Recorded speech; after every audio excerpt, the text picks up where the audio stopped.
What if you could turn your expertise into an online course while living in a foreign country and earn a six-figure income and have a ton of free time to spare? Sounds like the stuff of wishful thinking? Or could this be your next success story?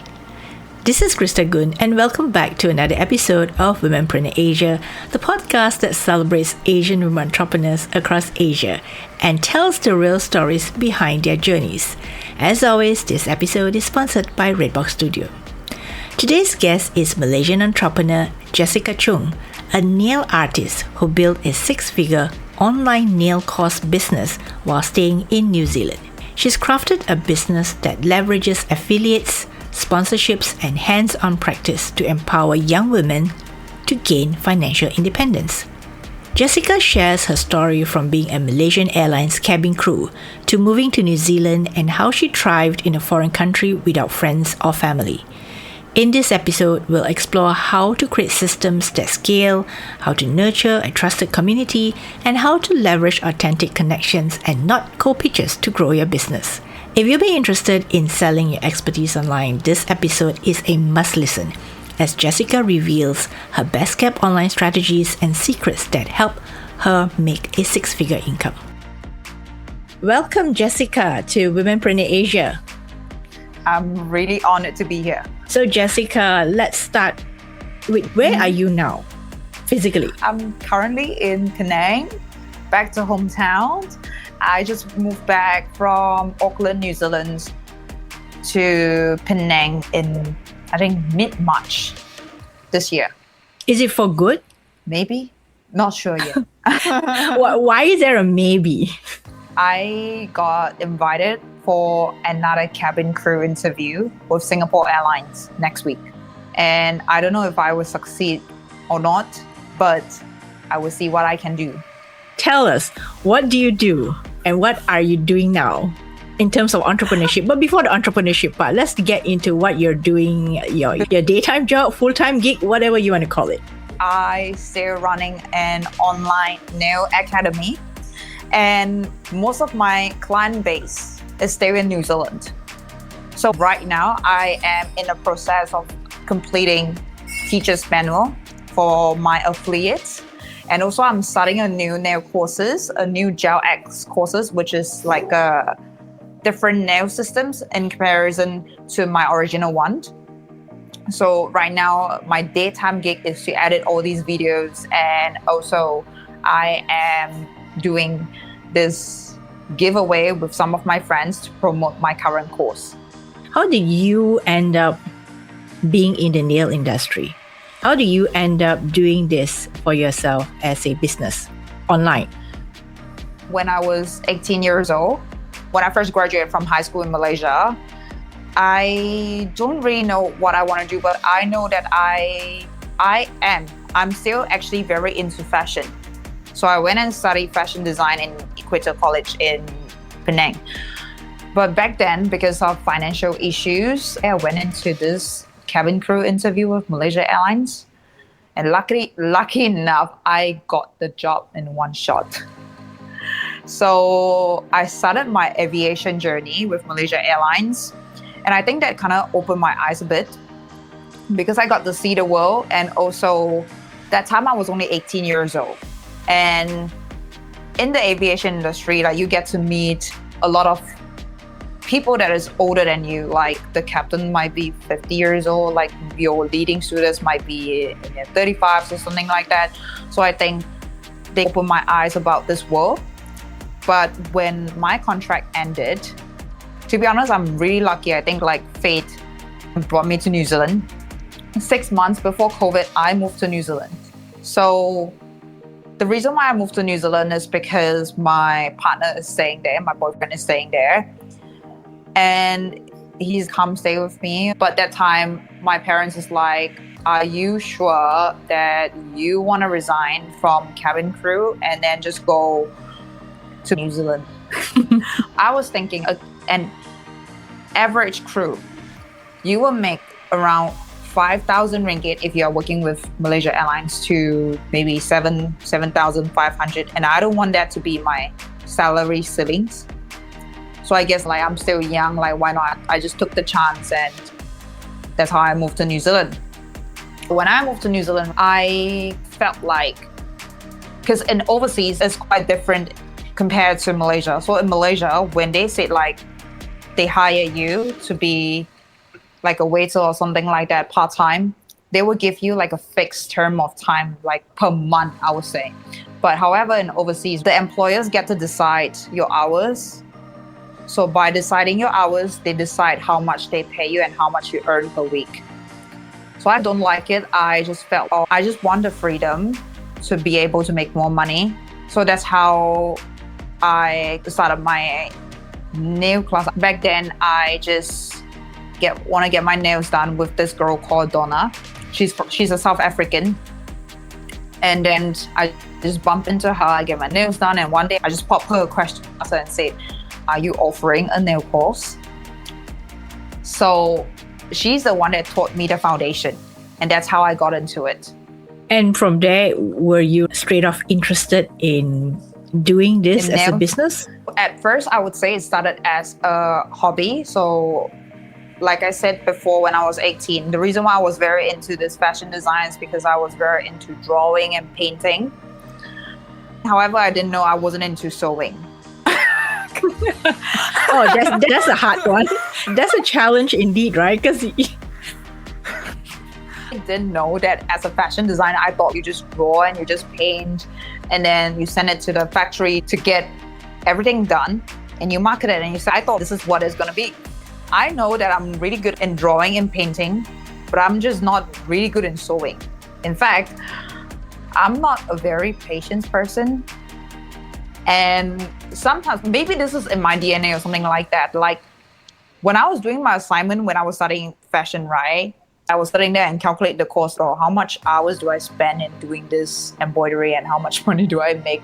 And these clients right there, these clients right in Malaysia, they can just order anything from Taobao with a cheaper price. So then what's the starting point? Like why do people want to spend this much money to buy this embroidery from you or this garment from you? Because there's no point. So I think, yes, I'm really into fashion, but I don't think the fashion skills, it's going to be a good selling point in Malaysia or in New Zealand, at least at that time frame. Because if I have a lot of money, I would rather go for Chanel or LV or something that screams status. I realize people are buying the status rather than they just buying the arts. So when I started the nails class and everything, I just paint anything and I can just cure it and people will be happily paying me a lot of money because I'm really good in drawing. That's how I get into it. So what happened after you took the nail course from Donna? Did you start doing something with it? So to be honest, when I first started, I am actually really scared because as a foreigner, inviting a stranger into your house and doing their nails, it's quite dangerous as well and it's quite weird. And back then, before I start taking clients, I didn't get to interact with the locals. So I would say I started as a hobby first. But because I have no friends in New Zealand, so I'm forced to take temporary clients to be my guinea pig. So that's how I started. So I would choose very easy designs, like for example, ombres or French tips, using the materials that I have to get clients to be my guinea pigs. And I would charge $30, $40 just to build my portfolio and just to get better and better on it. So that's how I started. However, I didn't know this turns into a business because clients, they recommend their friends and families. They just come to me because they saw these girls come from me from Facebook Marketplace. I think it's all about the word of mouth. You're also saying that you were in a foreign country, didn't have friends. Of course, later, I think the clients became your friends. But how was it like to start? Literally, it was like starting over, right? Like you go to a new city, no one knows you, you don't know anyone. Yeah. How did it feel for you and what do you do? What are the first few steps? Imagine if someone's listening to you, I want to go to a foreign country and start something, but I have no idea. I think flight attendant, this job's really prepped me.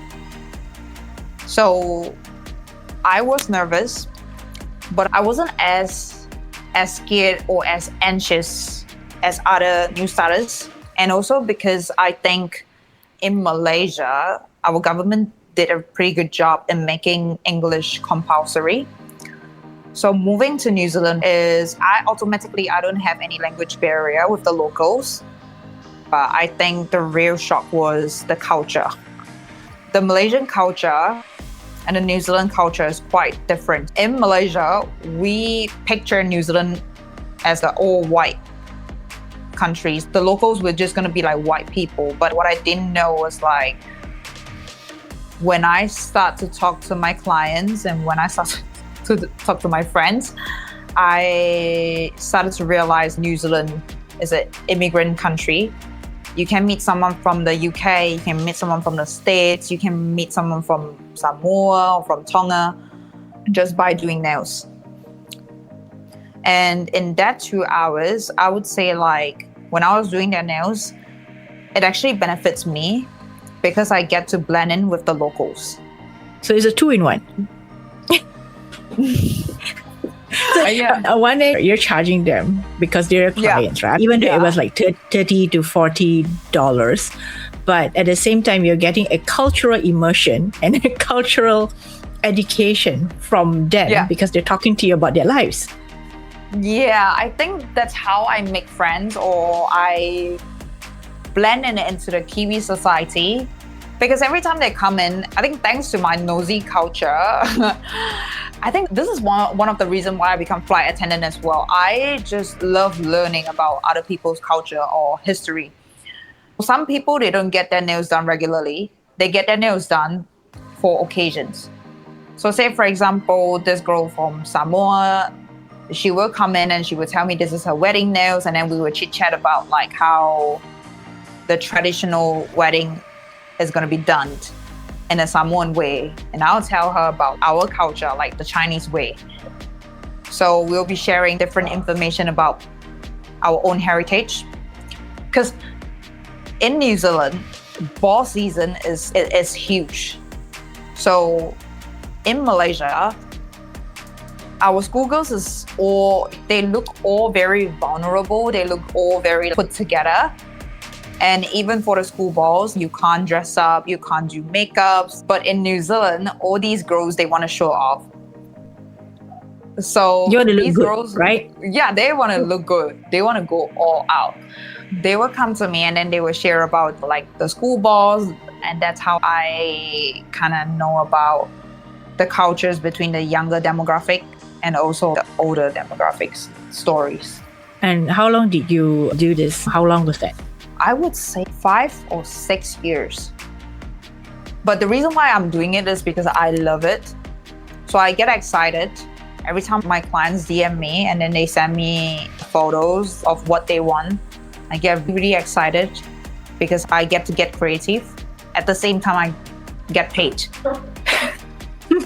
Yeah. It's a perfect setup, right? Perfect match, yeah.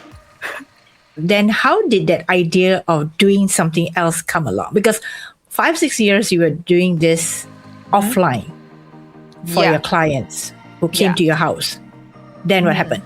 So when I started to do all these one-on-one nail appointments and people started to admire my work, because to be honest, I was the first girl, not the first, but I would say the first few girls to bring in all these American funky nails to New Zealand. So to be honest, back then in New Zealand, they only offered all these very plain, very natural looking nails in the nail salon. However, I did something different. So what happened is I saw a gap and then I filled in the gap. And so people started to look up to me and I got heaps of DMs, heaps of inbox or emails asking me if I offered nail course. So that's how in 2024, I took the leap of faith and I designed a nail course and I started one-on-one training offline, physically. And that came because of all the requests from your clients. Yes, I started to do it because I felt like there's demand. And to be honest, back then, I don't think I have the ability to teach. Yeah, because I just felt, yes, they might look up to me, but I felt like I wasn't good enough. I was thinking like, oh, maybe you guys can go to an actual nail school.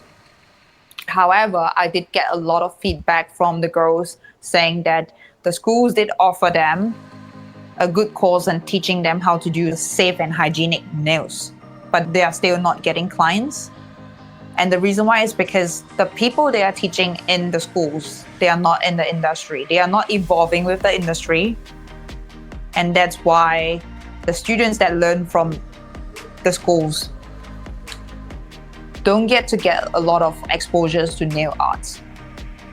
So this is why when I designed my nail course, I did include nail art as well. If you look up to a lot of websites in New Zealand or in Australia, they would do a foundation course and then they would do a foundation course for the hygienic or nail anatomy, and then they will move on to enhancement, which is the acrylics, the gel X, and then they will charge you separately for nail art. But my point is, if I were to do a course, I want my students to make money. I've seen a lot of schools out there, they will tell you, oh, if you sign up our course, we're going to do you good. And then they're going to sweet talk you. And once you study the course and you graduated and you came out to the society, you just realize, hey, the world is different. Whatever they're teaching in the schools is not in demand anymore. So that's why my goal is to help the girls to gain financial independence as well through nails. So how long did it take you to create your nail course? I don't think it took me long. So what happened is when I was doing nails for people, I was writing down on my notes in my iPhone saying what kind of problems or possibilities my new students might want to know. To be honest, you just have to get it started. Along the way, you will improvise it. So when I get my first student, she's a Filipino. Her name is Ray. So she was a high school student back then. So when she came to me and when she started her nails journey with me, I was able to see what else should I add to my course in order to perfect the whole syllabus.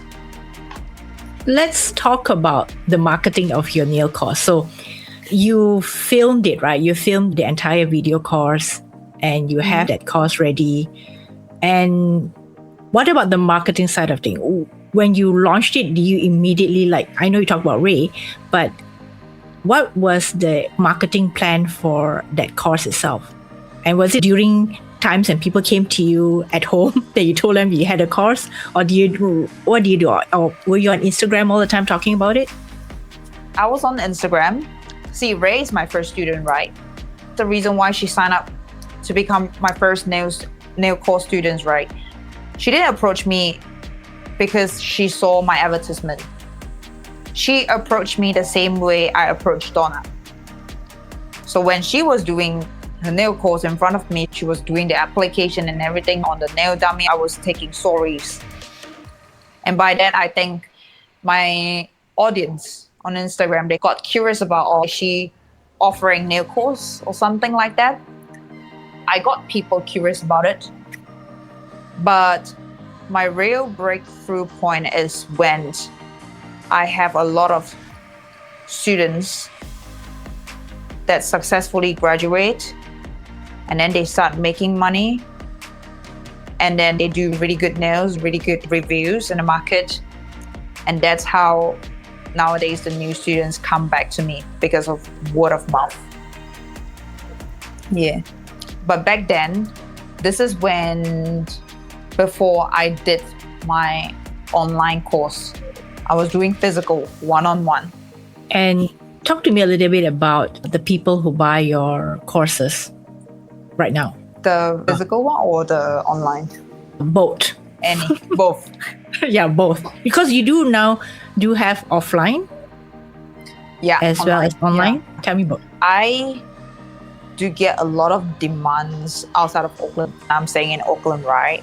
So the reason why I went online is because I do get a lot of demands from Hamilton's or from Christchurch or from Wellington. So I decided to film my course. I invested in a good camera, and then I filmed my course and I upload it to my website, and then I sell the logins, right?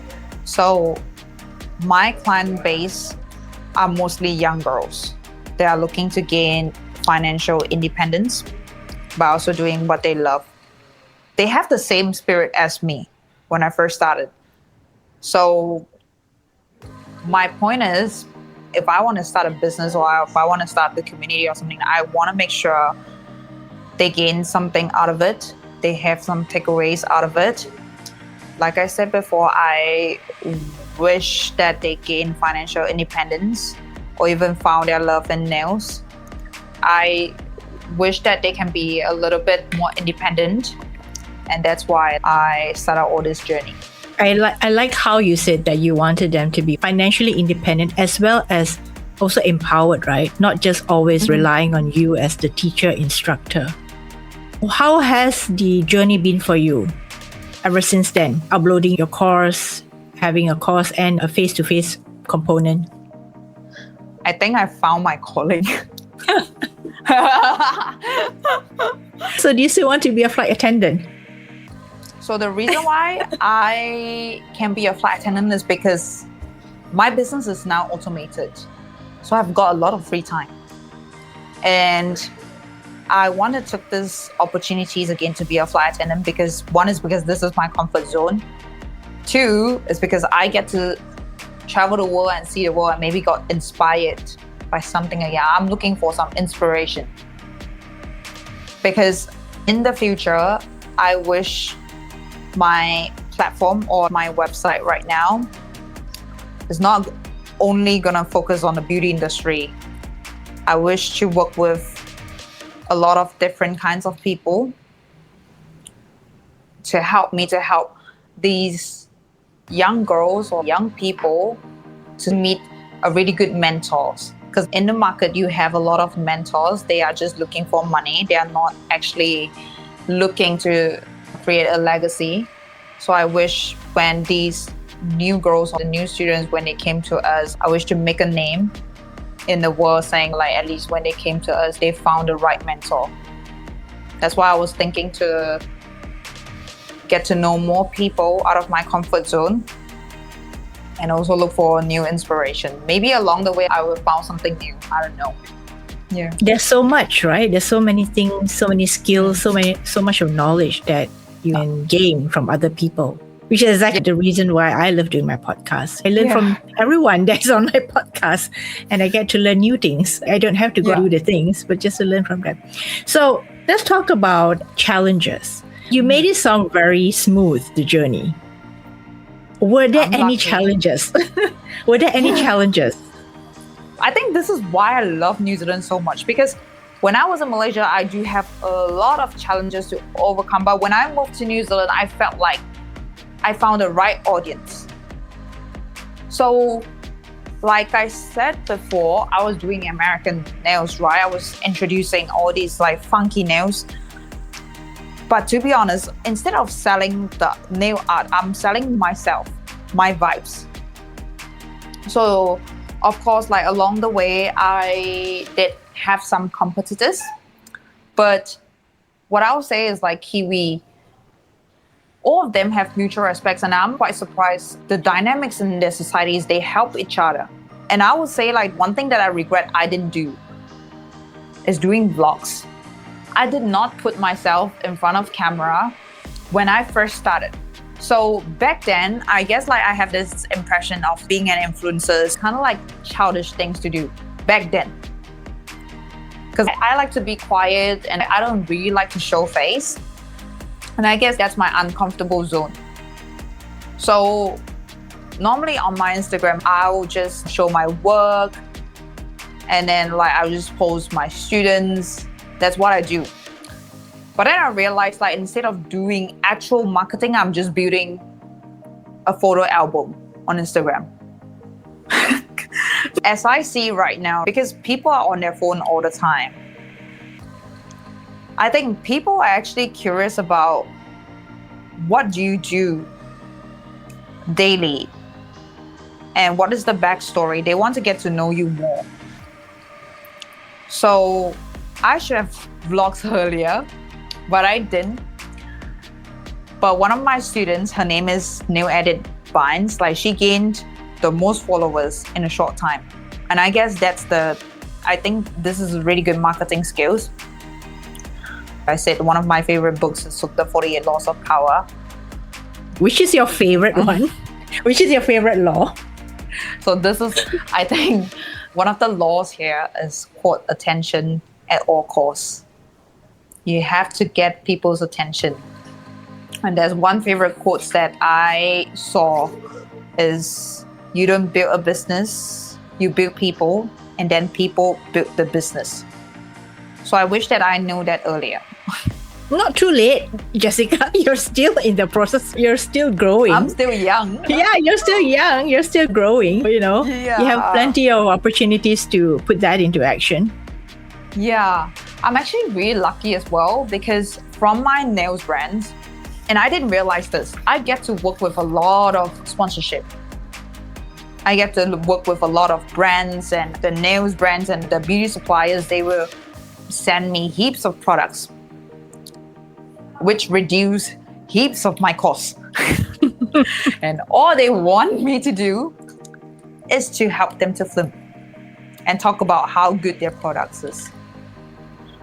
And then I started to realize this. I think beginner business owners, they use a lot of money to hire people to generate income. But then the top tier business owners use a lot of money to build their brands, and then people will start to work for them for free.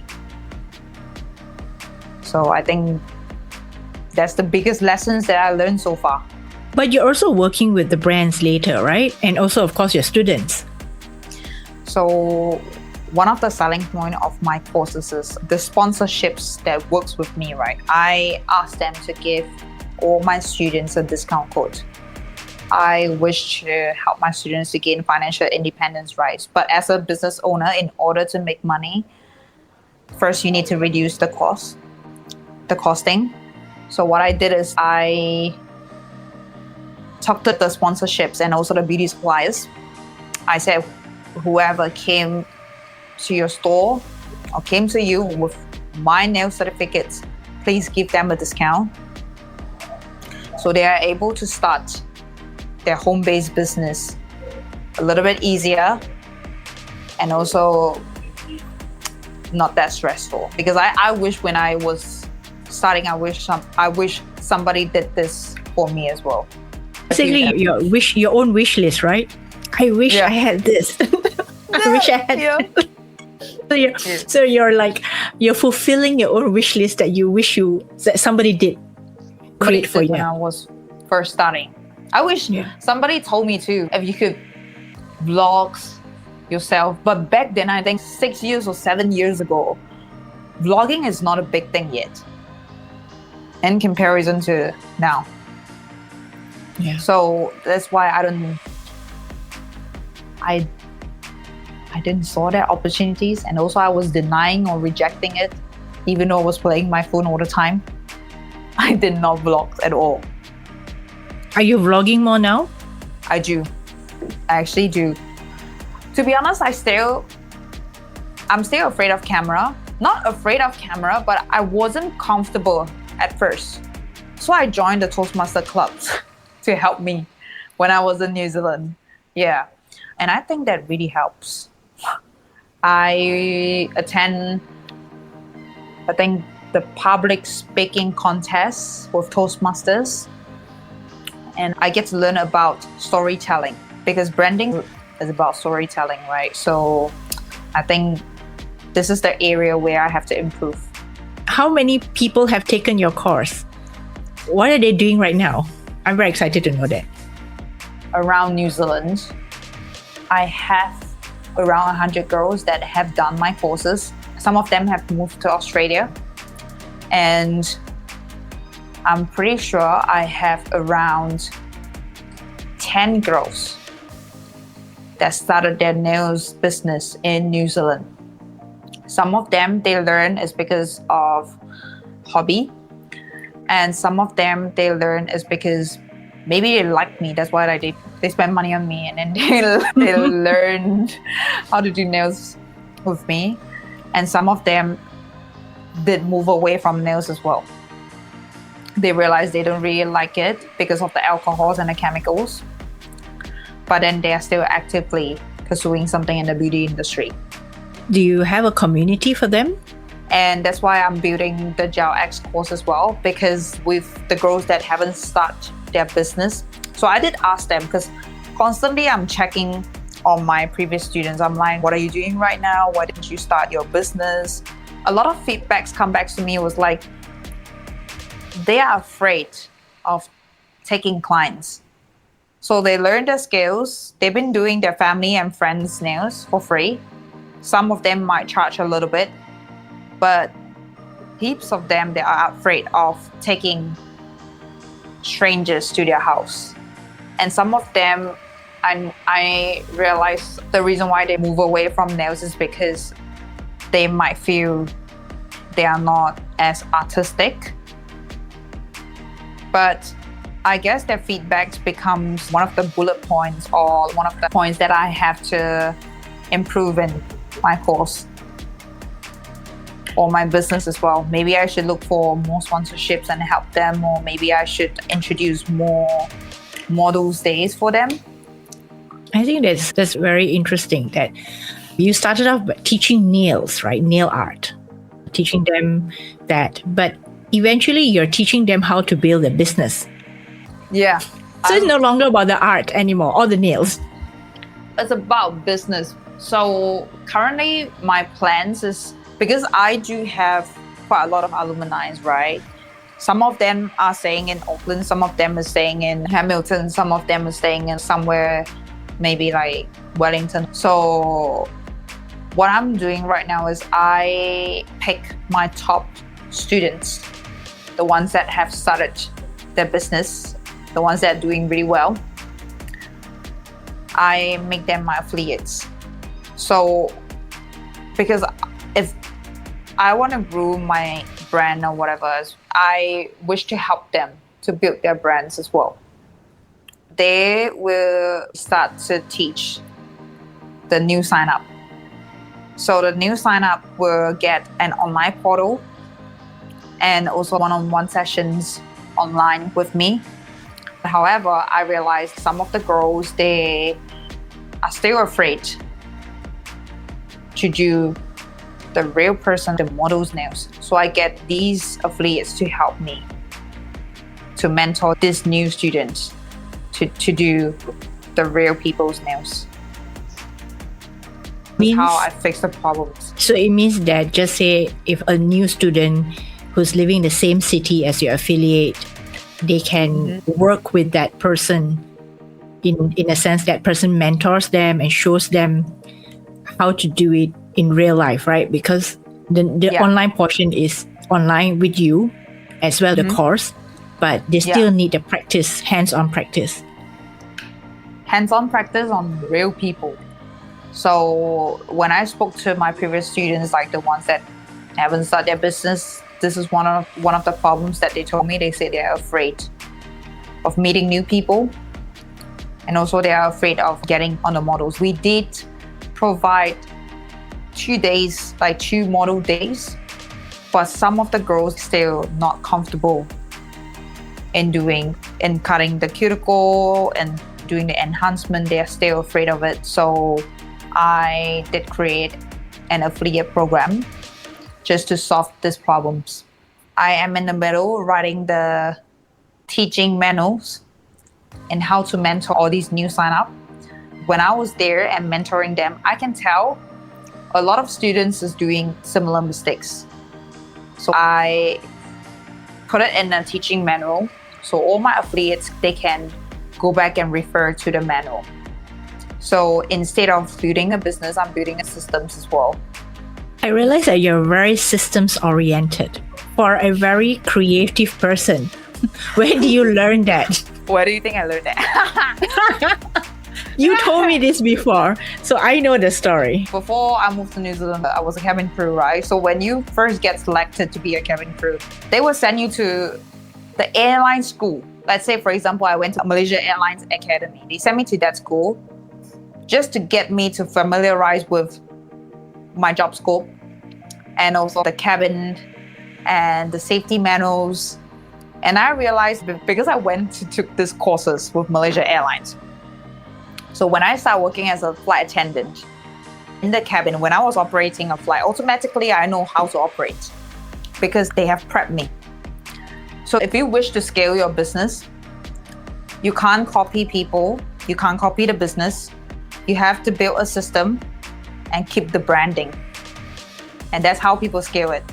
I observed McDonald's, how do they create such a wonderful brand and a really popular brand across the globe.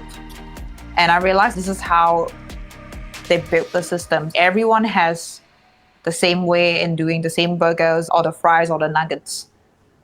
The same recipes, the same materials. I would say this is some sort of franchising. But I think the teaching manuals will help my brands to keep the standards up to par. Yeah, because I remember you told me this story, how you learned about systems from your job as a cabin crew. I think life is about connecting dots, right? But some people connect the dots faster than others. And I think you have done a good job in connecting all the dots. Thank you. From one job to another or from one role to another, right? A lot of people, they start a business just to buy time, to spend more time with their friends and family. For me, I want to travel. So I like to be flexible. I love to create a lifestyle business. That's why I have a lot of free time. I have rooms for an interview with Singapore Airlines to take out 2 roles or 2 jobs, getting more incomes as well by putting least amount of effort as because I built a system. I want to ask about what's in the future. So before I talk about the future, I want to talk about one of the challenges that I met. Oh, now we're back to challenges. Okay, it's good. So when I went back to New Zealand 2025, right, I was thinking to scale my business really fast. I was being really impatient. And so I went to doing cold pitches to the people that I don't know. And my goal is always to introduce different course or different kinds of lessons to the new signups. Because my future goals are like in 5 years, I wish to see my platforms gain better reputation. And I wish that people from different countries, let's say from Australia, from Singapore, is gonna sign up our course. Therefore, I wish to focus on different kinds of industry. So I did approach like some of the business owners in New Zealand and ask them if they're willing to join me to work in this platform because I have a vision, right? And I realized because I didn't build a reputation yet, like as an online education provider, I was still new because I started my physical course on 2024 and I only started my online course end of 2024. Rather than like making my own gardens pretty and attracting the butterflies, I went and do the cold pitches. And I realized I wasted a lot of time and money to negotiate with them. I realized I meet a lot of like unserious people that's been entertaining me. So in 5 years, I wish that I create a really solid foundation for my business. And I wish to work with people that has more credibility. And I wish to get more clients or more students overseas rather than just New Zealand. Do you have some people in mind or some kind of industry or some kind of people already you're thinking about? I did have a lot of friends in the beauty industry. So say for example, brows tattoos, lips tattoos. I do have friends that are doing that. So I will come back to them once my foundation is really solid. Once I build like really solid communities. And in terms of like other industry, I was thinking about maybe a business course or like maybe a public speaking course. I was thinking to work with maybe Toastmasters because I was in it and I think that's really helpful, but I haven't talked to them yet because I just felt like my portfolio wasn't that strong yet. So that's my future plans and I wish it's going to come through. And I'm sure it will. It's just a matter of making your foundation strong. Making your foundation strong first and then making sure that, and I believe this always warm referrals, no cold pitches. Pitches, because nobody knows you're pitching someone cold, right? Even if it has to be someone to refer someone to you, that has to be the way in terms of a warmer opening, a warmer way to get to know people. That always helps and that always makes the relationship stronger, even from the very beginning. Rather than who are you? Why are you here? Because the first thing when you get cold pitch is you always have your barriers up. You're always suspicious and you're always not too sure, like why? Is there a hidden motivation? Is there another intention behind the intention? So I guess that's pretty much how all human beings will start to think. But if you're a friend of a friend, and that's also how we met, right? You were referred to us by a friend. So I guess that becomes like a more willing to talk to someone who's a friend of a friend. Yeah. So before I started my online course, a lot of people was thinking like, oh, how did you create a nail course on online? Because people can easily learn from YouTube, or people can easily maybe copy your stuff and sell it on a different platform. I was focusing on the problems instead of my ideas. So I talked to my uncle, and my uncle is the reason why I started teaching. His name is Alan C. So he did have an academy in Malaysia. What he did was like the motivation talks, and he did courses like NLP, DISC. I talked to him back then, and this is what he told me. He said, relationships will always build the business. And I kind of realized it too. I get all these new signups because of my students refer me. And because I'm doing one-on-one physical course, I get to grow quite intimate relationship with my students. We become sisters instead of a mentor and a student. We become really good friends. I did have my communities because I started a nails community, a nail course. And I'm really glad because these group of girls in New Zealand right now, they are doing each other's nails. Which is great as practice, as confidence booster. Yeah, they're supporting each other's business. And I'm actually really glad. So I guess instead of building just a nail community, I felt like I built a community that empower women. And that's why I said I found my calling. That's perfect. And I love that story, how you thought you were building a nail course or a nail business, but eventually it became something bigger. And I like the fact that it became something bigger rather than staying as a nail course. Because I guess if it stayed as a nail course, you'll be compared to other nail courses. I'm sure you're not the first nail course online, right? Yes. So a lot of people ask me like, how come you are first a cabin crew and then you was a fashion designer before and then become a cabin crew? Like, why do you have this business mindset? Honestly, I don't know. Maybe because of my mom, because she's a business person. So every time I did something, I would ask myself, what is the selling point? So there's a lot of nail courses in the industry.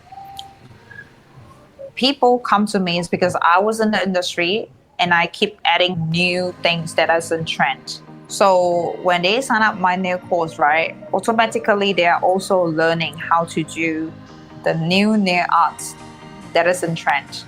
I wasn't afraid to share the secrets or the way I did it, because I felt like when you share your knowledge or your thoughts to people, you attract better things or more positive things into your life. And to be honest, some of my students' Instagram posts, their Instagram posts that they post blew up in America. They got 9,000 likes, so I don't know, 10,000, 24K likes. And I felt so proud of it because I felt like a mom and they're my children. And I was constantly sharing their work. On my Instagram, I'll be like, my students' work, and then their photo. And I didn't thought about it.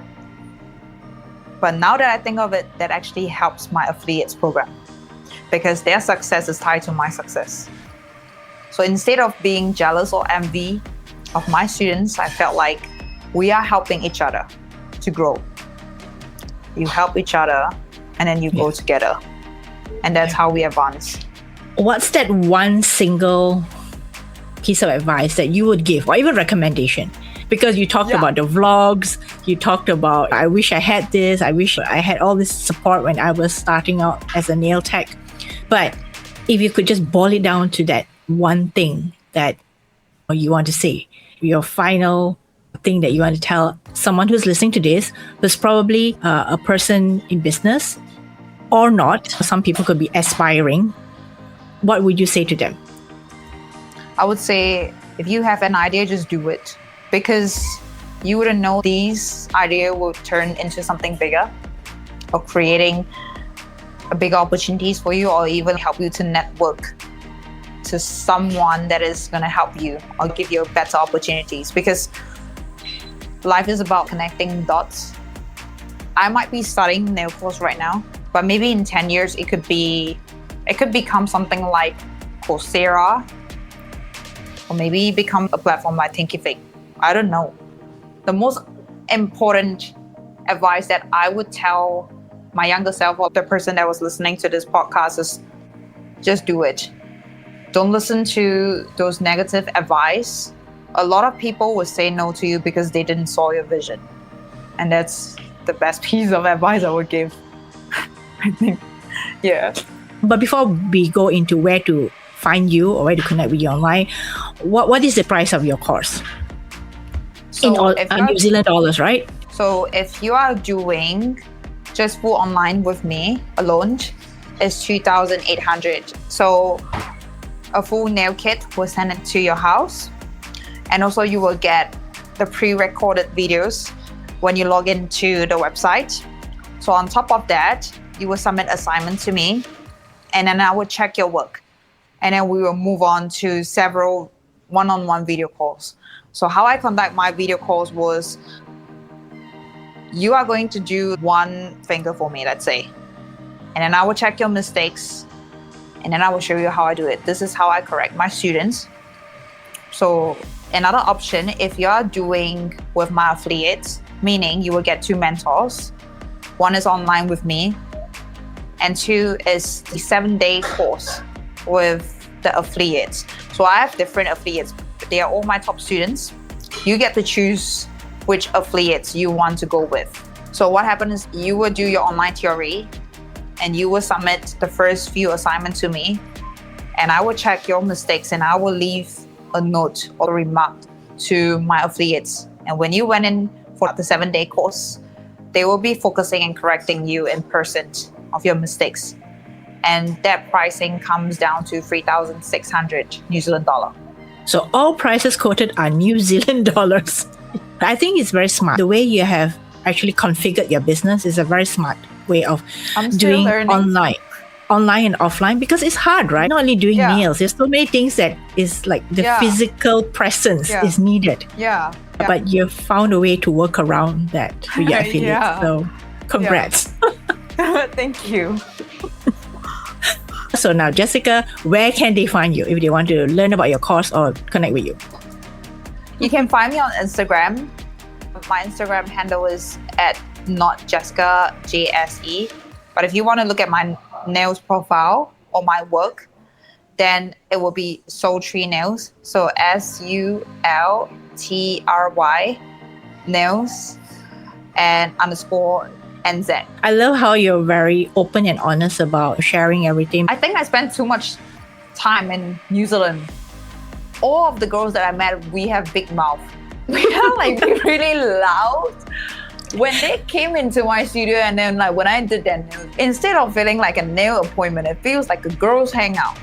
So what happened is like they will call me and they will be like, do you want any coffee? And then they will bring food. And then we just sat there and chit chat. And we are super loud. We've been gossiping and then talking about a lot of juicy stuff. I wish I can share on this podcast, but it's forbidden, I think. Too juicy to share on the podcast, but I can understand because it's a very private thing, right? Doing your nails, it's something that you will take time out. It's probably also their me time, chill time, right? Yeah, I think people want to be heard. So I think I got them emotionally attached. And that's why I built a group of loyal customers. I would say a loyal group of friends. And every time they have tea, they will be like, I want to book a nail appointment with you. I have tea to tell you. And then they will come over and I would be doing their nails and then they will be like chit-chatting and continuously like telling me about their boyfriend, their partners, their tea, like what's going on in their life. And I'm like actually enjoying it because I learned so much about the Kiwi girls. I would say girls from Western countries, they are a little bit more bold.